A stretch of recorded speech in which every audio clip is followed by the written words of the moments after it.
Saya akan menanggapi video berikut ini agar tidak menimbulkan kesalahpahaman tentang sejarah Islam, terutama menimbulkan kecurigaan dan tuduhan terhadap tokoh-tokoh besar kaum muslimin dan umumnya para sahabat Nabi ridwanullahi alaihim jami'an. Ketika Nabi Muhammad wafat, jenazahnya belum dimakamkan.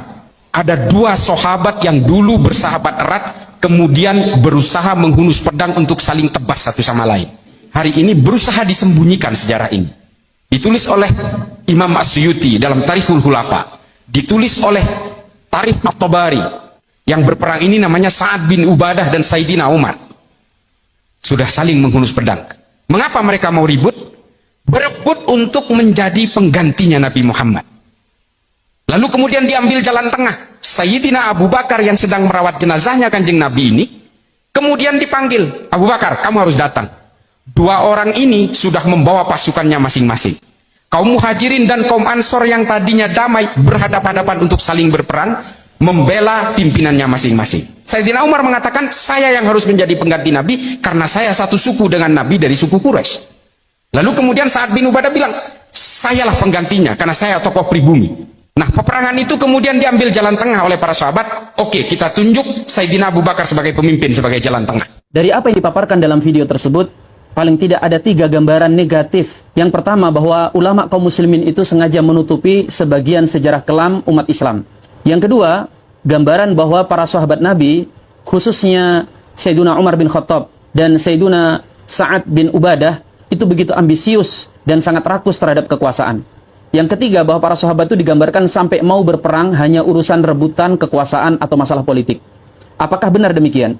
Tentang riwayat kewafatan Rasul sallallahu alaihi wasallam dan sampai kemudian diangkatnya Sayyidina Abu Bakar sebagai khalifatul Rasulillah, pengganti beliau, itu dimuat dalam semua kitab sejarah dan tidak ada yang ditutup-tutupi di situ. Kita sudah sering mendengarnya, khususnya bagi para asatid, apalagi para pencipta sejarah. Saya langsung melacak ke dalam Tarikh At-Tabari, apa yang disampaikan oleh beliau. Ternyata saya tidak dapati kisah tersebut.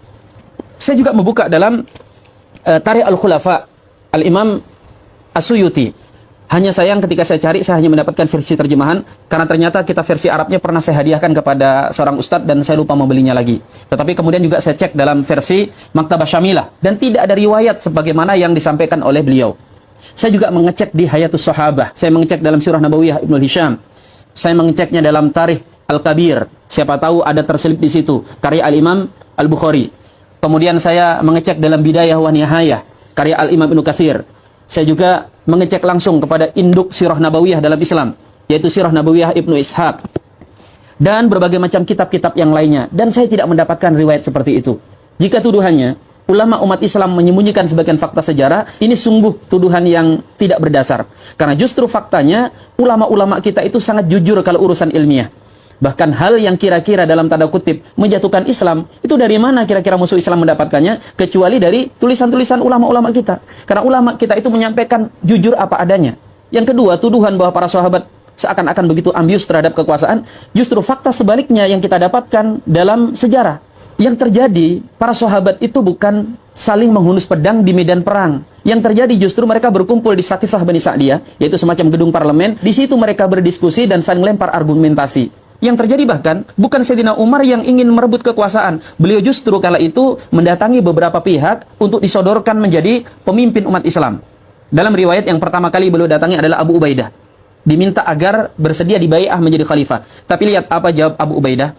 Wahai Umar, sejak engkau masuk Islam, aku tidak pernah melihat engkau tergelincir kecuali hari ini. Bagaimana mungkin engkau hendak menyodorkanku, sedangkan di tengah-tengah kita masih ada Abu Bakar Siddiq. Dan kemudian Sayyidina Umar mendatangi Sayyidina Abu Bakar Siddiq, meminta hadir di forum diskusi itu. Forum diskusi, bukan medan tempur. Namun lihat, justru Abu Bakar kala itu beliau menyampaikan argumennya, bahwa yang berhak untuk memegang tampuk pemerintahan adalah orang-orang Quraisy, yaitu maksudnya para sahabat Muhajirin. Dan beliau justru kala itu mengatakan, ini Umar, ini Abu Ubaidah, pilih dari salah satunya untuk menjadi pemimpin kalian. Umar justru menolak, beliau mengatakan, tidak wahai Abu Bakar, tidak boleh ada orang yang mendahului dirimu.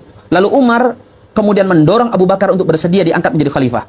Itu keadaan Sayyidina Umar bin Khattab yang beliau justru menyodorkan orang lain. Lalu bagaimana dengan sahabat Sa'ad bin Ubadah? Beliau kala itu sedang sakit.